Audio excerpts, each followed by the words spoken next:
السلام علیکم ورحمۃ اللہ وبرکاتہ۔ میرے پیارے اسٹوڈنٹ، آپ کی یہ کتاب اردو کی جس کا نام ہے احسن اور اردو میں لکھا ہے اردو کی 8ویں کتاب، یعنی یہ کتاب جو ہے وہ کلاس 8 کے لیے ہے۔ چلیے جانتے ہیں اس کتاب کے بارے میں، کتاب کس نے لکھا ہے۔ بہت اچھی کتاب ہے، یہ دیکھیے یہاں پر لکھا ہوا ہے اور یہاں بھی لکھا ہوا ہے۔ یہ مؤلف، ایک ہوتے ہیں مصنف، ایک ہے مؤلف۔ مصنف وہ ہوتا ہے جو رائٹر ہوتا ہے، کتاب کو لکھتا ہے سرنو، اور مؤلف وہ ہوتا ہے جو ایڈیٹر ہوتا ہے، ایڈٹ کرنے والا ہوتا ہے، مطلب کہ کئی جگہوں سے لے کر جمع کر کے کتابی شکل دیتا ہے۔ تو مؤلف کہتے ہیں جو جمع کرے، سرنو کتاب نہ لکھے خود اپنی طرف سے، اور مصنف وہ ہوتا ہے جو سرنو خود اپنی طرف سے کتاب لکھتا ہے۔ تو مؤلف کا نام ہے کامل ابن عاقل، MA B.Ed اور TGT اردو۔ چلیے سبق شروع کرتے ہیں، زیادہ کچھ کہنے اور سننے کے بجائے سیدھا سمپل آپ دیکھیں اور کتاب کو پڑھیں، محنت کریں، مشق کریں، یاد کریں، اور جتنا ہو سکے آپ درس نمبر 1 یہاں لکھا ہوا ہے، آپ اس کو سبق کو جو ہے اس کو یاد کر لیں، نظم کو زبانی یاد کریں، بڑا اچھا لگتا ہے پڑھنے میں۔ شروع کرتے ہیں، بسم اللہ الرحمن الرحیم۔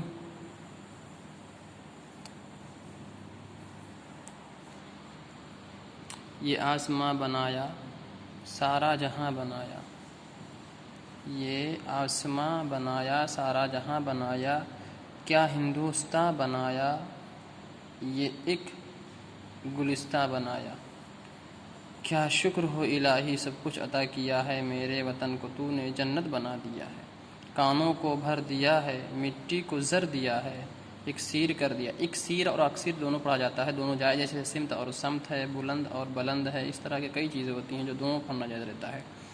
تو اکسیر اور اکسیر دونوں ٹھیک ہے، اکسیر زیادہ بہتر ہے۔ اکسیر کر دیا ہے، کیا پیارا گھر دیا ہے، کیا شکر ہو الہی سب کچھ عطا کیا ہے، میرے وطن کو تو نے جنت بنا دیا ہے۔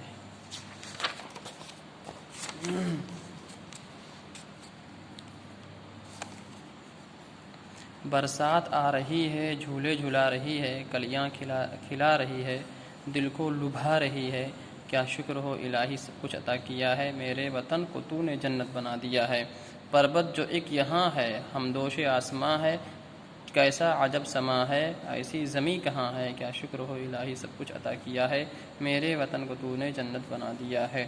یہ فونس کی کٹی ہے، افسر کی جھونپڑی ہے، کس درجہ سادگی ہے، راحت کی زندگی ہے، کیا شکر ہو الہی سب کچھ عطا کیا ہے، میرے وطن کو تو نے جنت بنا دیا ہے۔ اس نظم کو لکھا ہے حامد اللہ افسر نے، اور یہ نظم مکمل ہوا، اس کو آپ یاد کریں، محنت کریں اچھے سے نا۔ الفاظ معنی بھی یہاں دیکھ لیجئے، ورڈ میننگ۔